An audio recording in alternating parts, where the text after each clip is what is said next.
الحمد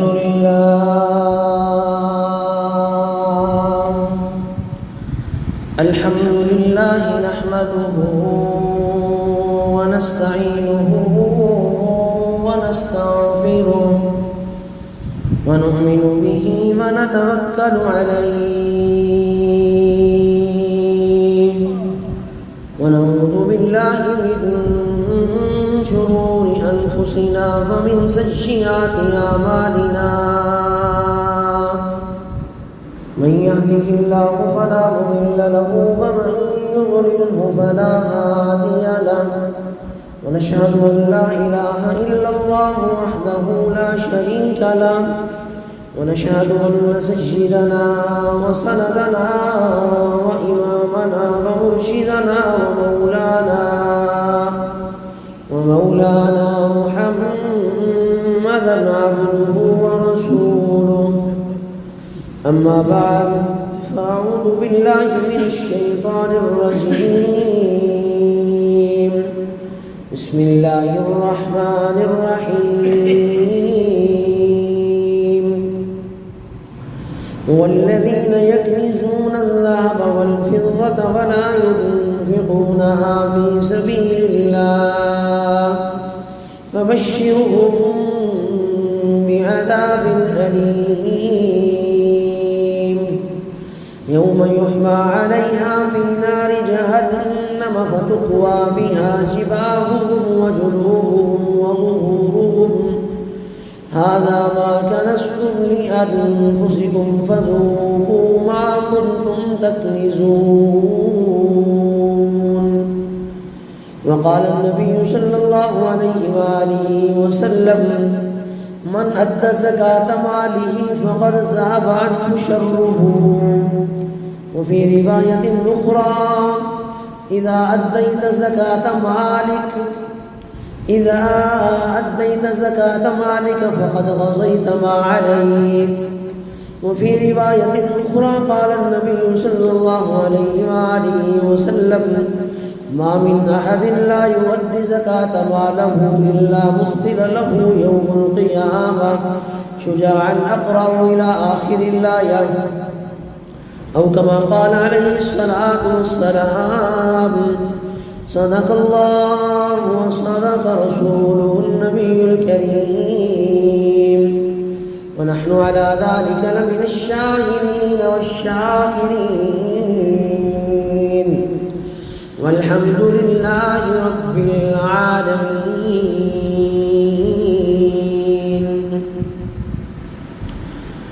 معزز سامعین، دوستوں اور بزرگوں، رمضان المبارک کا دوسرا عشرہ اللہ رب العزت کے حکم سے شروع ہو چکا ہے۔ گزشتہ جمعۃ المبارک میں روزے کا اصل مقصد کیا ہے اس حوالے سے بات ہوئی تھی۔ اللہ تعالیٰ نے قرآن کریم میں مختلف مقامات پر روزے کا ذکر فرمایا ہے اور مختلف حوالہ جات کے ذریعے سے روزے کے احکامات کو تفصیلی طور پر بیان کیا اور اصل حکم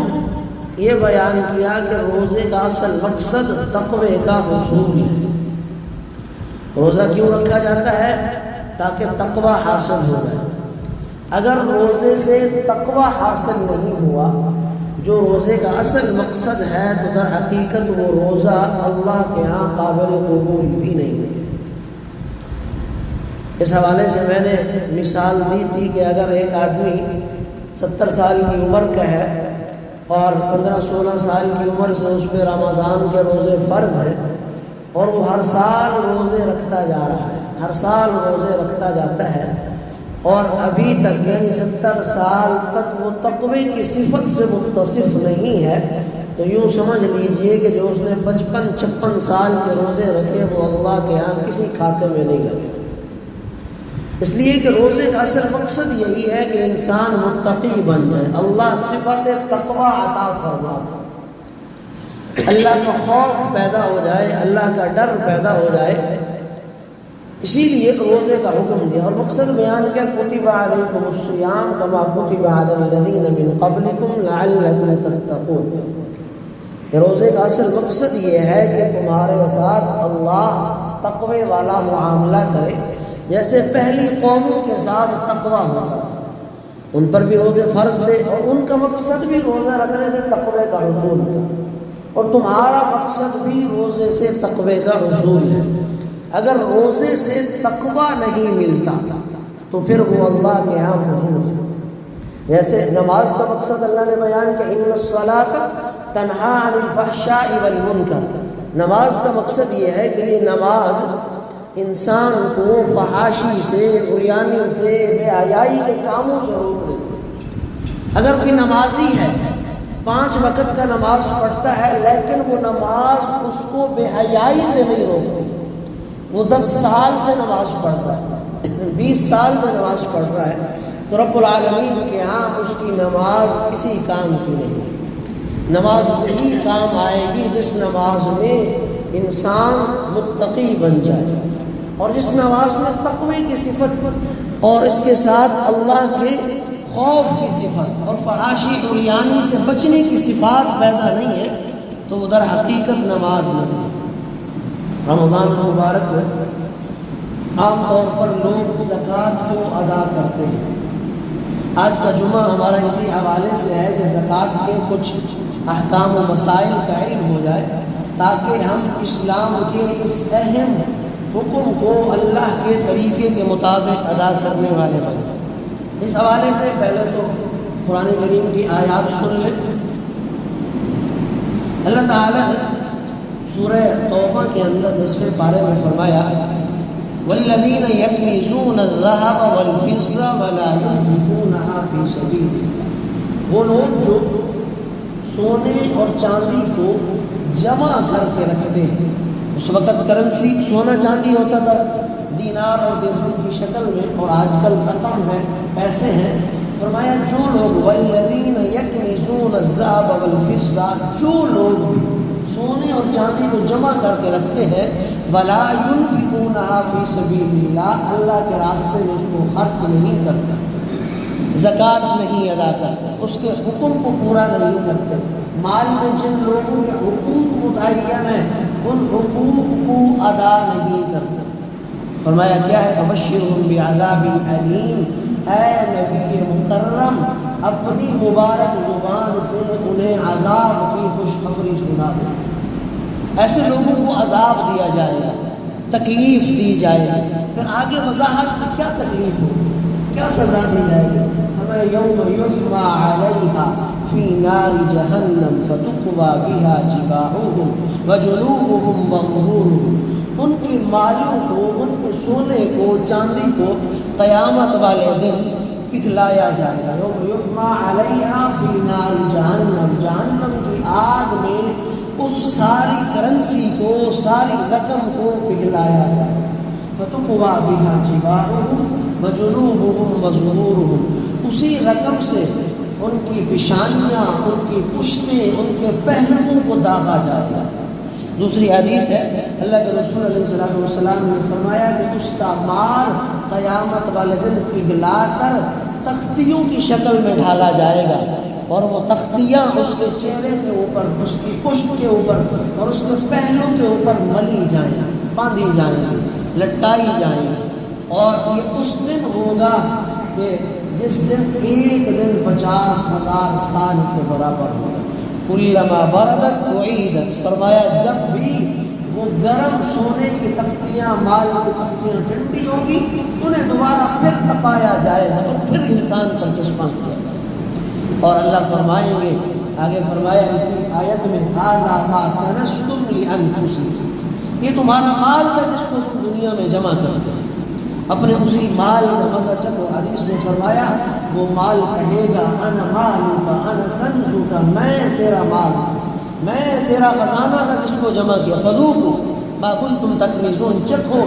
اس عذاب کا مزہ، اس مال کا مزہ جس کو تم جمع کرتے۔ یہ اللہ تعالیٰ نے زکوٰۃ نہ دینے والوں یا وہ لوگ جو مال کے حقوق ادا نہیں کرتے ان کے لیے اتنے سخت ترین وعید کو بیان کیا۔ رسول اللہ صلی اللہ علیہ وآلہ وسلم نے بھی اپنی احادیث کے اندر اس کو بڑی کثرت کے ساتھ بیان کیا، زکوٰۃ کے فضائل بھی بیان کیے اور زکوٰۃ نہ دینے والوں پر وعیدیں بھی بیان کی۔ ما من احد، فرمایا کہ کوئی بھی ایک ایسا نہیں ہے جس پر زکوٰۃ لازم ہو اور وہ زکوٰۃ ادا نہ کرے، الا مثل مالہ یوم القیامہ، لیکن اس کے مال کو قیامت والے دن شجاعا اقرعا، ایک گنجے سانپ کی شکل کے اندر ڈھالا جائے، زبیبتان یطبقہ یوم القیامہ، جو اس کی گردن کو قیامت والے دن لپیٹ لے گا۔ گنجا سانپ اس لیے کہا کہ وہ اپنے ہی زہر کے سخت ہونے کی وجہ سے اس کے بال جھڑ جاتے ہیں، اتنا سخت زہریلا ہوتا ہے۔ فرمایا وہی سانپ اس شخص پر مسلط کیا جائے گا جو اپنے مال میں اللہ کے حقوق کو ادا نہیں کرتا۔ ایک اور روایت میں رسول اللہ صلی اللہ علیہ وآلہ وسلم نے فرمایا کہ جب تک انسان مال کو زکوٰۃ ادا نہیں کرتا تو وہ اللہ کے ہاں ناپسندیدہ ہے، اور جب وہ زکوٰۃ ادا کر دیتا ہے تو اس مال کا شر اس سے چلا جاتا ہے، وہ مال خیر والا بن جاتا ہے، وہ مال بہتری والا بن جاتا ہے۔ مشہور حدیث آپ نے بڑی سنی بھی ہوگی، بنی الاسلام علی خمس، اسلام کے 5 ارکان ہیں۔ اللہ کے رسول علیہ الصلوۃ والسلام نے فرمایا شہادت لا الہ الا اللہ واشہد ان محمدا عبدہ ورسولہ، پہلی چیز کلمہ طیبہ یعنی توحید کا بیان، اللہ کا بیان، رسول اللہ کی رسالت کا بیان، و شہادت، اور دوسری چیز کہ 5 نمازیں اس پر فرض ہیں، اور تیسری چیز پھر زکوٰۃ ہے، وہ صوم رمضان و حج البیت و زکوٰۃ، پھر رمضان ہے، پھر روزے، اور اسی طرح حج اور زکوٰۃ، یہ 5 چیزیں اسلام کی بنیاد، اسلام کے ارکان اللہ رب العزت نے انہیں لازمی امر میں بیان کیا۔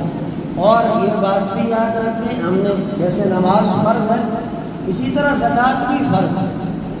جو زکوٰۃ کا منکر ہے وہ تو کافر ہے، اور اگر کوئی منکر تسلیم کرتا ہے کہ زکوٰۃ واقعی اللہ کا حق ہے لیکن دیتا نہیں ہے، ٹال مٹول سے کام لیتا ہے، تو گناہ کبیرہ کا مرتکب، فاسق،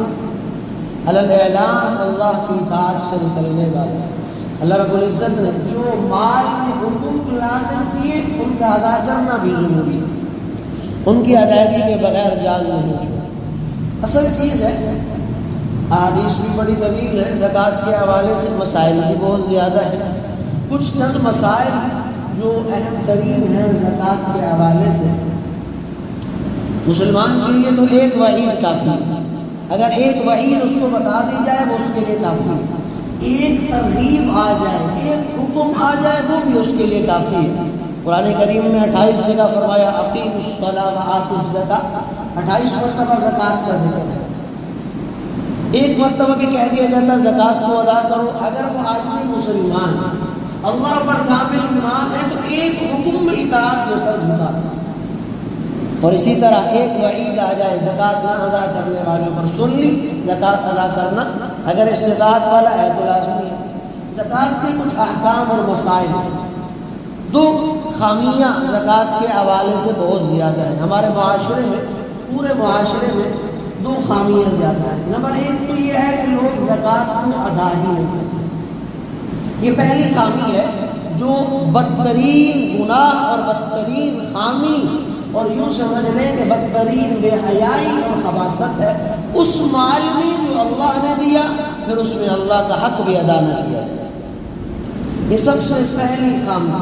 اور دوسری چیز، زکوٰۃ تو دیتے ہیں لیکن زکوٰۃ کا حساب نہیں کرتے، زکوٰۃ ادا کرتے حساب نہیں کرتے، بغیر حساب کے جتنا دل کیا زکوٰۃ ادا کرتے، یہ بھی خامی ہے، یہ بھی غلط ہے۔ اگر یاد رکھیں 1 روپیہ بھی زکوٰۃ کا رہ گیا اور اس کے بدلے میں آپ 10 لاکھ 20 لاکھ نفلی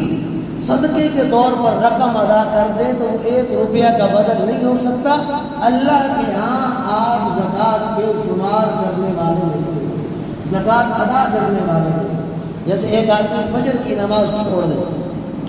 فرض نماز چھوڑ دے، پھر جب اشراق کا وقت گزر جائے اور اس کے بعد سے نوافل شروع کر دے، بس لگا ہوا ہے نوافل پہ، صبح سے شام ہو گئی، شام سے رات ہو گئی، وہ نوافل ختم ہی نہیں کرتا، سارا دن ساری رات نوافل پڑھ رہا ہے، اس کے نوافل میں اس کو ثواب ملے گا، لیکن اس کے اتنے سارے نوافل سے فجر کے 2 فرضوں کی ادائیگی نہیں ہوئی، وہ فجر کے 2 فرض اس کے کھاتے کے اندر باقی رہیں گے جب تک ان کی قضا نہیں۔ یہی حال زکوٰۃ کا ہے، اگر آدمی نے سارا مال راہ اللہ میں لٹا دیا، سارا مال، اور زکوٰۃ میں 1 روپیہ اس کے ذمے میں باقی رہ گیا، تو وہ زکوٰۃ ادا کرنے والا شمار۔ اب زکوٰۃ ان چیزوں پر ہوتی ہے، زکوٰۃ کہ یوں سمجھ لیں کہ 4 طرح کی چیزوں پر زکوٰۃ ہوتی ہے، 4 قسم کی چیزیں ہیں جن پر زکوٰۃ لازم ہو جاتی ہے۔ پہلی چیز سونا ہے، دوسری چیز چاندی ہے، اور تیسری چیز زمین کی فصل، پھل، کھیتیاں، یہ چیزیں ہیں، اور چوتھی چیز جانور ہے۔ ان چیزوں کے اندر اللہ رب العزت نے زکوٰۃ کو لازم قرار دیا۔ پھر کسی پھل اور فصل وغیرہ میں سامان تجارت بھی ہے، اموال تجارت بھی ہے، یہ بھی آ جاتا ہے۔ یہ 4 چیزیں ہیں جن پر زکوٰۃ لازم ہے۔ پہلے زمانے میں کیونکہ سونے چاندی کی کرنسی ہوتی تھی تو اس لیے اس کا حکم تھا، آج کل ہمارے ہاں کیش ہے تو کیش پر احکامات لگیں گے، اگر سونا چاندی بھی ہے اس پر بھی زکوٰۃ ہوگا۔ اب یوں سمجھ لیں کہ سونے کا نصاب دیکھا جائے، 7.5 تولہ سونا، اگر کسی کے پاس 7.5 تولہ سونا ہے تو اس پر زکوٰۃ لازم ہوگا۔ اگر 7.5 تولہ سونا نہیں ہے، پھر باقی جتنی چیزیں بچیں گی پھر ان سب کو دیکھا جائے گا، چاندی اس کو دیکھا جائے گا، اموال تجارت جتنا بھی سامان تجارت کا پڑا ہے وہ سارا دیکھا جائے گا، پھر اسی طرح جانور وغیرہ اور مختلف چیزیں اور ضرورت سے زائد اشیاء دیکھی جائیں گی۔ جانوروں کا ایک الگ نصاب ہے، 5 اونٹوں پر 1 اونٹ ہے، 40 بکریوں پر 1 بکری ہے، گائیوں کی ایک مخصوص تعداد ہے، اس پر پھر 1 گائے، پھر وہ تعداد بڑھتی جائے گی تو اس پہ گائیں بھی بڑھتی جائیں گی، عمر کے حساب سے ایک طویل نصاب ہے۔ برحال خلاصہ یہ ہے کہ 4 قسم کے نصاب اگر انسان کے پاس ہو تو اس پر زکوٰۃ ہے، سونا، چاندی، اموال تجارت اور کیش، ان پر آدمی پر زکوٰۃ لازم ہو جائے گی۔ اصلاً نصاب سونے کا ہے 7.5 تولے، اگر کسی کے پاس سونا نہیں ہے پھر نصاب خود بخود تبدیل ہو کر 52.5 تولے چاندی پر ڈیپینڈ ہو جائے گا۔ اب 7.5 تولے سونے کی قیمت اگر بنتی ہے 10 لاکھ روپے بالفرض، اور کسی کے پاس 7.5 تولہ سونا بھی نہیں ہے اور 10.5 لاکھ بھی نہیں ہے اس کے پاس، تو اب نصاب زکوٰۃ خود بخود سونے سے ٹوٹ کر چاندی پر آ جائے گا۔ اب دیکھا جائے گا کہ 52.5 تولے چاندی ہے یا اس کی قدر قیمت رقم، 52.5 تولہ چاندی جو ہے وہ تقریباً 1,35,000 کا ہے۔ اب دیکھا جائے گا کسی کے پاس 52.5 تولہ چاندی کی شکل میں موجود ہے، گھر میں زکوٰۃ لازم ہے۔ اگر 52.5 تولے چاندی نہیں ہے پھر دیکھا جائے گا اتنی قیمت موجود ہے ضرورت سے زائد ہے، اگر وہ موجود ہے تو اس شخص پر زکوٰۃ لازم ہو جائے گی۔ اگر چاندی 2 سے 3 تولے 4 تولے موجود ہے پھر نصاب میں رد و بدل یوں ہوگا، پھر سامان تجارت کو دیکھا جائے گا، تجارت دکان ہے، کاروبار ہے، بزنس ہے، پلاٹ لیے ہوئے ہیں خریدنے کی نیت سے، دکان لی ہوئی ہے بیچنے کی نیت سے، ان سارا دیکھا جائے گا ان کی ملکیت کتنا پہنچتی ہے۔ اگر وہ 52.5 تولے چاندی پر پہنچے گی زکوٰۃ لازم ہوگا۔ یاد رکھیں سونے کا نصاب ایک ہی صورت میں ہوگا کہ جب سونا موجود ہے 7.5 تولہ، اگر 7.5 تولہ سونا نہیں ہے تو وہ نصاب خود بخود ختم ہو جائے گا، پھر نصاب خود بخود چاندی پر شفٹ ہو جائے گا۔ یہ نہ ہو کہ آپ چاندی اور سامان تجارت کو ملا کے سونے کی قیمت پر پہنچائیں گے، 10 لاکھ ہوں گے تو زکوٰۃ دیں گے، ایسا نہیں ہے۔ 10 لاکھ سونے کی قیمت یا اس کی زکوٰۃ اس وقت ہوگی کہ جب سونا موجود ہو، سونا نہیں ہے یا کم ہے تو پھر خود بخود زکوٰۃ سونے کے نصاب سے ہٹ کے چاندی کے نصاب پہ آ جائے. اور چاندی کا نصاب آپ کو بتا دیا 1,35,000 کے قریب رقم جس پر موجود ہو، جس شخص پر ضرورت سے زائد، تو ایسے شخص پر زکوٰۃ لازم ہو جائے گی. 2.5% کے حساب سے زکوٰۃ ادا کرے گا. اس میں اور بھی کئی مسائل ہیں. ایک مسئلہ یہ ہے کہ خواتین بڑی کوتاہی کرتی ہیں ہمارے ہاں. اکثر خواتین کو تو پتہ ہی نہیں ہے زکوٰۃ کا، اور جن کو پتہ ہے وہ بھی ادا نہیں کرتی. اصل یہ بات یاد رکھیں، زکوٰۃ تو شخص پر لازم ہے جس کی ملکیت میں سامان موجود ہے، جس کی ملکیت میں رقم موجود ہے، جس کی ملکیت میں سونا اور چاندی موجود ہے. ام المومنین عائشہ رضی اللہ تعالیٰ عنہ کی ایک روایت ہے، فرمایا کہ سونے اور چاندی کی کوئی بھی چیز ہو، کسی بھی شکل میں ہو، اس پر زکوٰۃ لازم ہے. چاہے وہ ڈھال کر کڑا بنا دیا جائے ہاتھ کا، گلے کا لاکٹ بنا دیا جائے، ہاتھ میں پہننے والی رنگ بنا دی جائے، کوئی بھی چیز بنا لی جائے تو اس پر زکوٰۃ لازم ہے. لیکن ہوگی کس شخص پر؟ جو اس کا مالک ہوگا. خواتین یہ سمجھتی ہیں جو سونا وہ پہنا ہوتا ہے، سمجھتی ہے کہ یہ شوہر کی ملکیت ہے اور شوہر اس کی زکوٰۃ ادا کرے، جبکہ شوہر کے علم میں ہوتا ہے یہ حقیقت میں اس خاتون کی ملکیت ہے، لہٰذا زکوٰۃ خاتون ادا کرے. اب پھر سوال یہ پیدا ہوتا ہے، اگر کسی خاتون کے پاس 2 تولے سونا ہے، 3 تولے سونا ہے، وہ سونے کے نصاب کو پورا نہیں ہوتا. صاف ظاہر ہے جب سونے کے نصاب کو نہیں ہوتا تو وہ خود بخود چاندی کے نصاب سے چلا جائے گا. اب 2 سے 3 تولے اگر سونا ہے تو چاندی کا نصاب 1,35,000 ہے، تو وہ اس رقم کو کراس کرتا ہے. اب اگر وہ خاتون کے پاس پیسے نہیں ہیں، کوئی رقم نہیں ہے، کوئی آمدن نہیں ہے بظاہر، وہ زکوٰۃ کیسے ادا کرے؟ تو فقہاء نے لکھا ہے وہ اپنے اسی سونے کو بیچ کر اس کی زکوٰۃ ادا کرے، یعنی زکوٰۃ اس پر لازم ہو جائے گی، اسی میں سے اس کی زکوٰۃ کو ادا کرے. اسی طرح بعض لوگ پلاٹ لیتے ہیں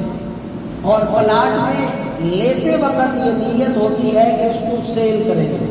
دکان لیتے ہیں، لیتے وقت یہ نیت ہوتی ہے جب اچھی قیمت ہو جائے گی اس کو سیل کریں گے. تو ایسے شخص پر بھی اس پلاٹ کی موجودہ مارکیٹ ویلیو کے مطابق ہر سال زکوٰۃ لازم ہوتی رہے گی. 10 لاکھ کا پلاٹ لیا، اگلے سال 2024 میں وہ 15 لاکھ کا ہو گیا، اس کی زکوٰۃ ادا کرے گا 15 لاکھ کے حساب سے. 2025 میں وہ 20 لاکھ کا ہو گیا، زکوٰۃ 20 لاکھ کے اعتبار سے. 2026 میں وہ 25 لاکھ کا 30 لاکھ کا ہو گیا. جتنا ہر سال مارکیٹ ویلیو اس میں ایڈ ہوتی جائے گی اس حساب سے زکوٰۃ اس پر لازم ہوتی جائے گی. اگر کسی شخص نے وہ پلاٹ یا مکان بیچنے کی نیت سے نہیں خریدا، اپنے لیے خریدا، ذاتی رہائش کے لیے خریدا، یا دوسرا لفظ میں استعمال کر رہا ہوں اپنے رکھنے کے لیے اس کو خریدا، ایسی صورت میں اس پلاٹ پر زکوٰۃ نہیں ہوگی، اس مال پر زکوٰۃ نہیں ہوگی. اگر کسی نے پلاٹ تو اپنے لیے خرید لیا، دکان اپنے لیے خریدی، لیکن اس کو کرائے کے اوپر چلا دیا، اب ہر مہینے اس سے کرایہ آتا ہے، تو سال کے بعد اس کرائے پر زکوٰۃ ہوگی. اگر وہ بندہ صاحب نصاب پہلے سے تھا، پھر اس کرائے کو اس وقت میں ڈالا جائے گا. مثلاً وہ بندہ پچھلے سال 2023 یکم رمضان کو صاحب نصاب کا، زکوٰۃ کے ادا کرنے والا تھا، اس پر زکوٰۃ لازم ہے. پھر رمضان کے بعد شوال میں، ذوالقعدہ، ذوالحجہ میں اس نے ایک دکان خریدی اور اس کو کرائے پہ چلا دیا. اب وہ پورا سال کرائے پہ چلتی رہی. اس سال رمضان المبارک میں 2024 یکم رمضان المبارک میں اس نے اس دکان کے کرائے بھی لیتا رہا، تو جتنا وہ کرایہ بنے گا وہ پچھلے سال جتنا صاحب نصاب تھا اس میں اس کو ڈال کر اب وہ جتنا ٹوٹل مالک بنے گا، ملکیت ہوگی اس کی، اس سارے پر زکوٰۃ لازم. کسی شخص نے اپنی بیٹی کے لیے پلاٹ خریدا، بچوں کے لیے خریدا، شادی بیاہ کے لیے پلاٹ اور دکان کو خریدا، تو ایسے شخص پر اس میں زکوٰۃ نہیں ہے. اسی طرح اگر کسی نے خریدتے وقت یہ نیت کی کہ میں اس کو بیچ دوں گا، اس کو سیل کر دوں گا، لیکن کچھ مہینے کے بعد اس نیت کو تبدیل کر لیا، پھر اس کو ضرورت محسوس ہوئی کہ اب یہ اپنے لیے رکھنا ہے، میں نے اپنے گھر والوں کے لیے رکھ لینا ہے، تو ایسی صورت میں بھی اس پر زکوٰۃ لازم نہیں ہوگی، زکوٰۃ ختم ہو گئی۔ اسی طرح ایک اور مسئلہ بھی سن لیں، وقت بھی کم ہے، ایک اور مسئلہ بھی سن لیں۔ اگر زکوٰۃ میں بعض لوگوں کا اکثر اوقات یہ بھی پوچھتے ہیں کہ بھئی زکوٰۃ کی رقم پر سال گزرنا لازمی ہے، تو سال اگر گزر جائے یا سال سے پہلے وہ رقم ختم ہو جائے تو پھر کیا حکم ہے؟ تو ایسی صورت میں یہ بات یاد رکھیں، سال کی ابتدا اور انتہا کی بات ہوتی ہے۔ اصل چیز سال کا آغاز اور سال کا انتہا دیکھا جائے گا۔ جس وقت آدمی نصاب کا مالک بنا اس وقت کو، اور جب وہ سال ختم ہوا اس وقت کو زکوٰۃ کے وقت کو دیکھا جائے گا۔ درمیانے سال میں رقم اوپر ہو گئی نیچے ہو گئی اس کا اعتبار نہیں کیا جائے، ایک شرط کے ساتھ، اگر وہ رقم بالکلیہ ختم ہو گئی، ضرورت سے بھی ختم ہو گئی، پھر اگلے سال زکوٰۃ نہیں ہوگی۔ مثلاً اس کی مثال یہ ہے، پچھلے سال رمضان المبارک کی یکم تاریخ کو ایک بندہ 3 لاکھ روپے کا مالک بنا، اس پر زکوٰۃ لازم ہو گئی، پھر پورا سال کاروبار کرتا رہا، رقم بڑھتی رہی، کم ہوتی رہی۔ اس سال یکم رمضان المبارک کو دیکھا جائے گا اب وہ کتنی رقم کا مالک ہے۔ اگر وہ گزشتہ 3 لاکھ گزشتہ سال والا 5 لاکھ پر ہے تو زکوٰۃ 5 لاکھ کے اعتبار سے ہو جائے گی۔ اگر وہ گزشتہ سال والا 3 لاکھ کم ہوتے ہوتے موجودہ جو زکوٰۃ کا نصاب ہے 1,35,000 اس سے بھی کم چلا گیا تو اس پر زکوٰۃ نہیں ہوگی۔ لیکن اگر اس سے اوپر ہے 1,35,000 سے اوپر، لیکن وہ 3 لاکھ پورا سال موجود ملا، 6 مہینے تک 3 مہینے تک 3 لاکھ موجود رہا، پھر کاروبار میں لگا رہا، پھر کم ہو گیا، پھر بڑھ گیا، پھر کم ہو گیا، اگر وہ ضرورت سے زائد بھی کم ہو جائے، وہ یعنی جتنی آدمی کو ضرورت ہوتی ہے نارمل اس سے بھی ختم ہو جائے، نیچے چلا جائے، تب سال بھی گزر جائے گا تو زکوٰۃ نہیں ہے۔ اگر وہ ضرورت سے زائد رہ گیا اور سال اگلا آ گیا تو اس وقت پھر جتنی رقم ہوگی اس پر اس شخص کے اوپر زکوٰۃ لازم ہو جائے گی۔ یہ بات بھی یاد رکھیں، رسول اللہ صلی اللہ علیہ وآلہ وسلم نے حدیث میں بیان فرمایا کہ جو شخص جو قومیں اپنے مال کی زکوٰۃ ادا نہیں کرتے اللہ ایسی قوموں کی پیداوار کو کم کر دیتا ہے، اللہ ایسی قوموں پر قحط نازل کرتا ہے۔ تو کہاں نے لکھا ہے کہ پیداوار کی کمی کا یہ مطلب نہیں ہے کہ 1 ایکڑ زمین ایوریج گندم اگر 40 من دیتی تھی تو وہ 20 من پہ آ جائے گا۔ فرمایا ہو سکتا ہے کہ وہ اب 60 من یا 70 من پہ پہنچ جائے، لیکن اللہ اس سے جو برکت ہے وہ برکت کو چھین لیں گے، وہ برکت کو چھین لیں گے، اور اس کا نتیجہ یہ ہوگا آج زمین کی ایوریج تو زیادہ ہے لیکن اس کے باوجود دیکھیں کہ پیداوار لوگوں کے پاس پہنچ، پیداوار کی قلت ہے۔ ایک اور حدیث میں رسول اللہ نے فرمایا کہ جس قوم سے لوگ خرچ کرنا چھوڑ دیتے ہیں اللہ اس قوم سے بارشوں کو ہٹانا، یعنی علماء نے لکھا ہے کہ بارش سے مراد پانی والی بارش مراد نہیں ہے بلکہ معاشی فراوانی والی بارش مراد ہے، کہ باوجود اس قوم کے لوگ صاحب طبقہ ہوں گے، عمدہ کھانے پینے والے ہوں گے، لیکن اللہ ان کا بھی معاش نہیں کرتا، وہ بھی معاش کے لیے پریشان ہوگا۔ یہ زکوٰۃ کے کچھ مسائل اور کچھ احکامات ہیں۔ اسی طرح آخری مسئلہ سن لیں، لوگ تنخواہ دار ہوتے ہیں، بعض لوگ سوال پوچھتے ہیں کہ سارا سال ہم تنخواہ لیتے ہیں اور اس تنخواہ کو بینک اکاؤنٹ میں ڈال دیتے ہیں، پھر بقدر ضرورت جتنی ضرورت ہوتی ہے اس کو نکال کے استعمال کرتے رہتے ہیں اور سال گزر جاتا ہے، کیا اس پر زکوٰۃ ہے یا زکوٰۃ نہیں ہے؟ یہ بات یاد رکھیں، اگر تنخواہ آپ نے لی اور اس کو استعمال کر لی، جب لی یا اس کا بونس ملا اور جس وقت وہ ملا آپ کے پاس تنخواہ بھی تھی، کچھ اور رقم بھی تھی، یا سونا تھا یا چاندی تھا یا سامان تجارت تھا یا کوئی بھی اور چیز تھی، ضرورت سے زائد اگر گھر کا اموال بھی ہے تو وہ بھی شامل ہے، اور یہ بھی یاد رکھیں آج کل تو ہر گھر میں تقریباً ضرورت سے زائد بڑی بڑی چیزیں موجود ہیں۔ علماء نے ایک زمانہ تھا کہ جب شدت اتنی تھی کہ بڑے فریج اور اے سی کو بھی ضرورت میں شمار نہیں کیا جاتا۔ اب تو وہ ضرورت ہے خیر، لیکن ٹی وی اور ڈش اینٹینا کیبلیں وغیرہ یہ ضرورت میں شمار نہیں ہے، لہذا اگر کسی کے گھر کے اندر یہ لگی ہوئی ہے تو یہ بھی زکوٰۃ کے اندر کاؤنٹ کی جائے گی رقم اس کی بھی۔ اسی لیے فرمایا اگر پورا مہینہ وہ تنخواہ لیتا ہے اور اس کو استعمال کرتا ہے، پھر اگلے مہینے لیتا ہے کچھ استعمال کرتا ہے کچھ بچاتا ہے، ہر مہینے یہ ترتیب ہے۔ اب دیکھا جائے گا کہ پچھلے سال یا اس سال جنوری کی مثال لے لیں، یکم جنوری کو اس کی تنخواہ سٹارٹ ہوئی اور اس نے لینا شروع کر دی، پھر استعمال بھی کرنا شروع کر دی، کچھ رقم اس کے اکاؤنٹ میں بچ جاتی ہے۔ پورے سال گزرنے کے بعد دیکھا جائے گا کہ یہ رقم ٹوٹل کتنی بنتی ہے۔ اگر اس کے پاس اور مال ہے، اس مال کو ملا کر اور اس مال کو ملا کر اگر وہ صاحب نصاب بنتا ہے تو اس پر زکوٰۃ لازم ہے۔ اگر وہ صاحب نصاب اس مال کو ملانے کے ساتھ نہیں بنتا تو پھر زکوٰۃ لازم نہیں ہے۔ یعنی زکوٰۃ میں سارے اموال کو ملانے ہیں۔ کسی کے پاس 2 تولے چاندی ہے اس کو ملایا جائے گا، سامان تجارت میں 40,000 ہے اس کو ملایا جائے گا، گھر میں ضرورت کا زائد سامان 50,000 کا اس کو ملایا جائے گا۔ ان سارے اموال کو ملا کر اگر وہ